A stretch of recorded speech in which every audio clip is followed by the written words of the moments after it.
everyone, welcome back to the channel. This is Jason and this is I Speak Geek. And I want to thank everybody for joining me today. And those who are new to the channel, please like and subscribe. Hit that notification button if you want to get notifications for when we drop new videos. So today I want to talk about why I switched to the iPad as my go-to device for school. So in the last year, I've been using the iPad exclusively as my device for school, just because I wanted to lighten my load for my book bag. I was carrying my laptop, I was carrying my textbooks, and it got a great deal heavy, just lugging it around day after day, and then breaking down my laptop every night so I could stow it in my bag, and then setting it back up, when I got back home was a little bit tedious and just very time consuming. And I had to make sure, my laptop was charged up. Does it have enough battery? Do I bring a cord? Little things like that. It was just, I have a nice setup, as you can see behind me. I got the dual monitors, and I figured why not try giving the iPad a shot. Previously, I tried it before, but iOS just wasn't there.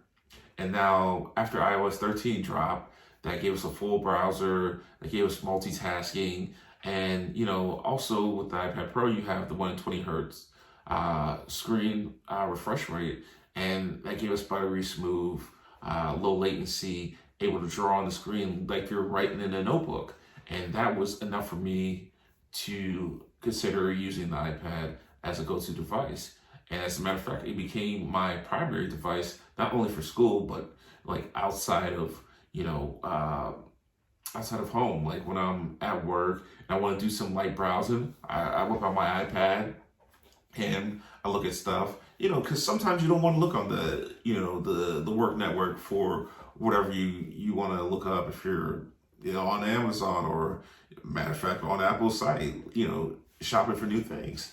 Or if I just wanted to check my emails, because, sometimes you don't want to look on your phone and you want a bigger screen where you can have multiple emails open, or you want to have multiple windows open. So I felt like that the iPad was the best for that certain situation. So even if you're reading articles, or those who like to traditionally read newspapers, the iPad seemed to serve that need for me in particular. I can't speak for anybody else.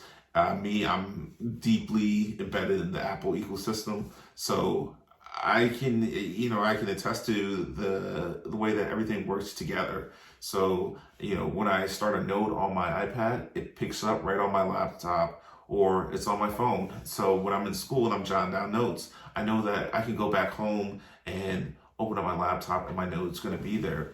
And now with iOS 13, you can also use Sidecar. So for those who don't have dual monitors and just have a laptop screen, you can set your iPad up next to your computer so you can have a second screen for those who are, doing editing or whatever. So it just became more clear to me that this was going to be the machine that I was going to use for school. And then on top of that, the camera on the back allowed me to do scanning. So if I had to sign a document, I could just whip out my pencil, sign that document that I just scanned into my iPad, and I was good to go.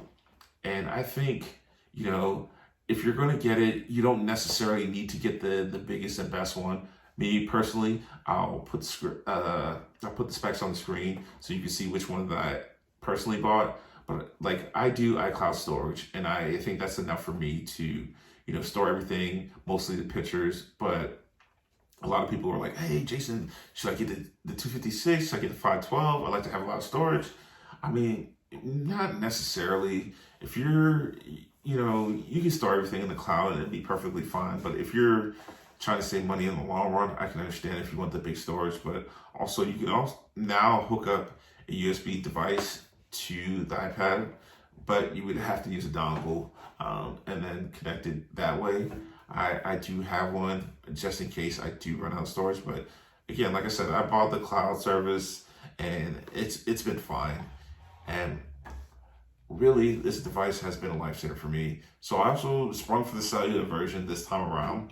I've never had a cellular device for iPad, but now that I have my son and we're on those long car trips, this now turns into a media device for him, or for, we're just traveling, and he needs to be occupied. He's unruly. I toss the iPad in the back, hook it up to the seat, and he's able to watch his Mickey Mouse or whatever he wants to look at the time. So again, this device has been a lifesaver and is probably, one of the best purchases I've made in a while. So again, if you're in the market, check the iPad Pro out. You're not going to be disappointed. And I want to thank everybody for watching, tuning in. This is Jason, and you've just been watching I Speak Geek. I'll catch you in the next one. Peace.